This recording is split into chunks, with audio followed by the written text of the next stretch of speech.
thunderstorm. I probably look a hot mess right now.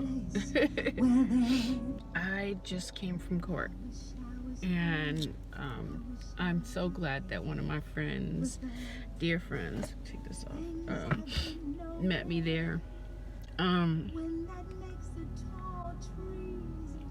It I couldn't go in to see the judge. I thought that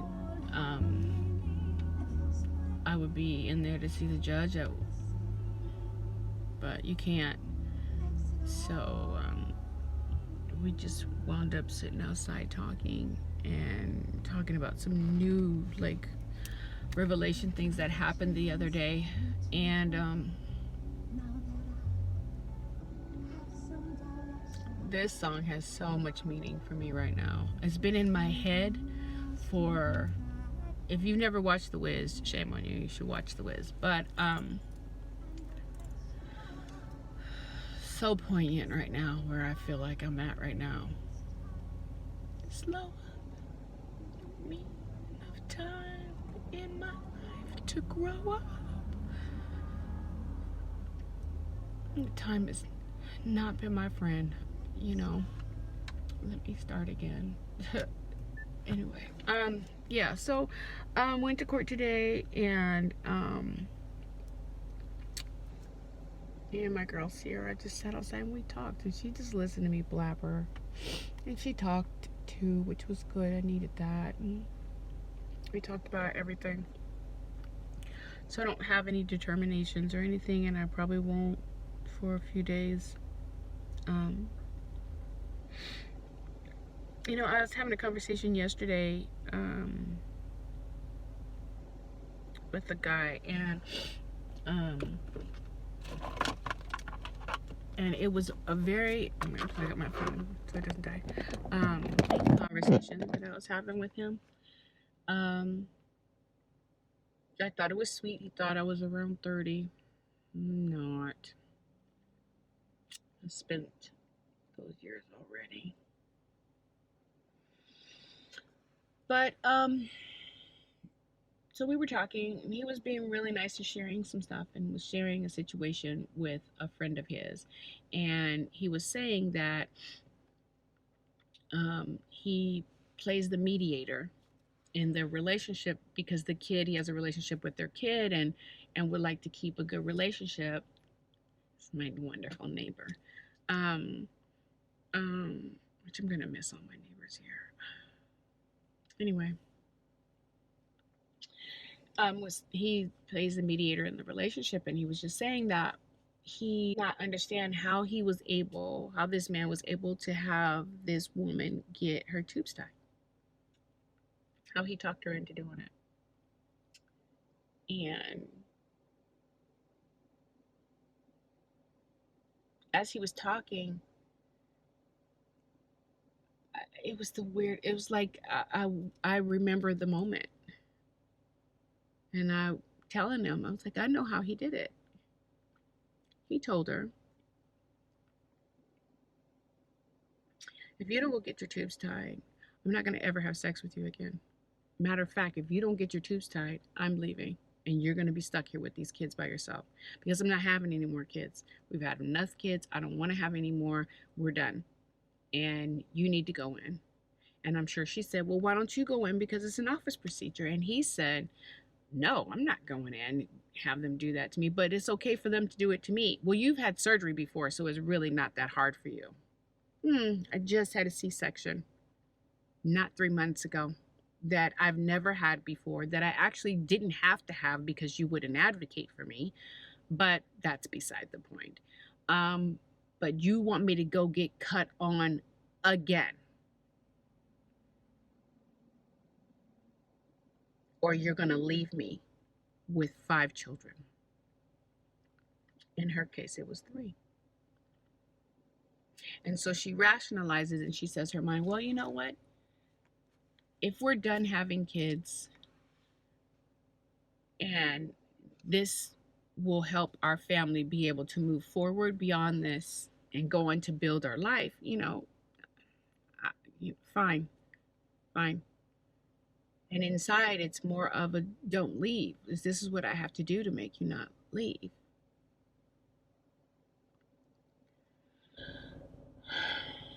So I know what he said because it was said to me. And I pondered that and cried about it. And it's like once you do it, it's like, especially if the relationship is questionable. So I leave this man. I'm still young. I leave this man and I maybe meet the most amazing man in my life. And he wants to have children. I've been sterilized now. And so the sterilizer has the satisfaction of knowing you will not have any other children with anybody but me.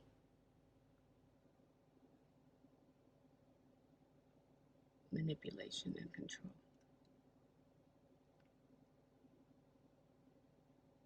And I fell for it, just like she did. So her anger is justifiable. Her frustration is justifiable. The betrayal is huge. When for a man, it is literally an office procedure. They get a band-aid this big, if that big. The cut ain't even that big. The cut's that big. That's how big the cut is. And theirs can be reversed.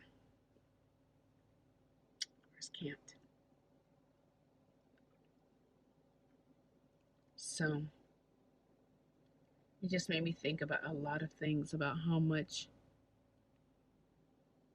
Lion would talk about what I didn't give, and I gave so much. I literally gave my body.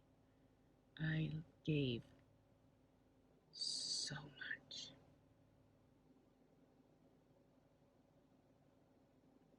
And that was never quantified in any equation of any conversation. Acknowledged, recognized, noticed. No. So, as I sat out in court today, I'm sorry, my back is really hurting. Sat out there in court today, it was just like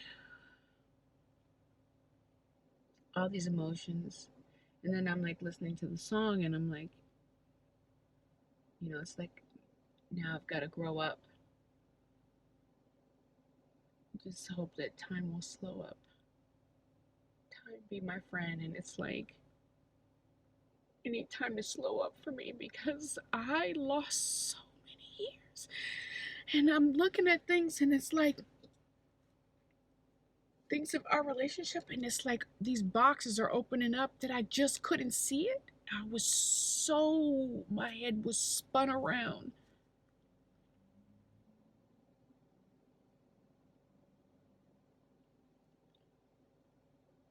And I don't want to say I lost so much because I got the opportunity to be with my kids. But my kids will tell you I wasn't really there, and I could see that now. I could see how my head was literally being manipulated constantly. And I thought I was present, just like an addict thinks they're present, like, a functioning addict thinks they're present. I thought I was present. No, I was partially present. There are moments that are very big for me with the kids, like really big in my heart and my soul. But I do recognize that there were parts where I was so scared he was going to come home and be mad at me. I used to say all the time, oh my God, he's going to kill me. He's going to kill me. He's going to kill me. Because I either forgot to pay something or forgot to do something or didn't call or whatever. And I remember Cheyenne and all the kids one time just telling me, like, stop it. Stop saying that. And that was the first time I really realized what I was saying. But it did start making me think, like, how much hold does this man have on me that I am afraid of him? Legitimately afraid. Never hit me. He didn't have to. He was already in here. So Anyways, short video. Just wanted to share that and just say that, if the woman at the DSHS office had not asked me to describe my relationship with my husband, and I hadn't actually shared with her, probably things I hadn't even shared with my family, I don't know, but and she had not been bold enough to say, honey, I need you to read these pamphlets. And I didn't, and I had not sat there and read those pamphlets. I read them very intricately, and I remember reading them, and I remember my head hurting so bad.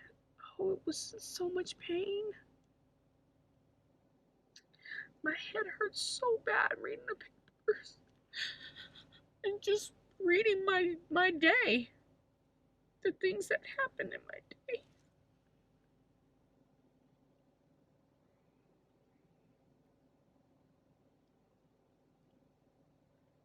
It's just like these blinders come off, It's one at a time. Like Sierra was saying, there's so much going on in my life right now.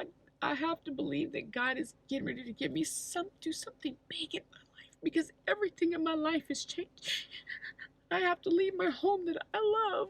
I just built a deck for it, like was prepared for this summer to have the best summer ever. My coworker's leaving for maternity leave and be by myself again. It's going through a divorce. Daughter's coming to live with me. It's just like everything in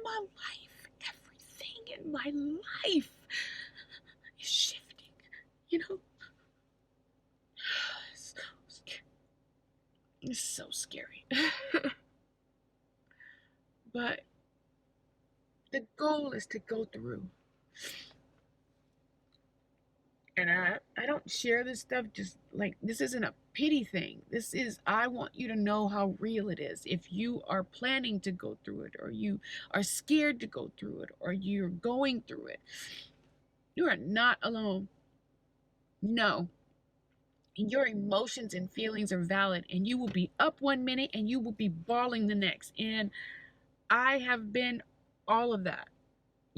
I have made jokes and then I find myself so sad, or I feel my anxiety so high I can hardly breathe. My head is just like, oh God, make it stop. There's so many things I have to do. It's just mind blowing. But I believe there's a blessing on the other side, and I want you to know that there is. And your relationship or situation may be tons worse than mine. Your husband may not be effing with your head, but also hurting you physically. But my mom came through it. Not unscathed, but she came through it. But I will tell you, it is possible. You can do this. I can do it. I'm doing it. And I'm learning how to be okay when I need some support and say that. I'm learning how to voice what I spent so long muted. A long time muted. Most of my marriage on mute. Every once in a while, let them mute off, and then I'd say something. And like the analogy that Sierra gave today was so poignant, is that the conversations with Lion would feel like sand sifting between my fingers. I'd have a great point, but as he manipulated the conversation, it was like it would just fall between my fingers. And then it would be the crazy making talk, and I would be like, crazy?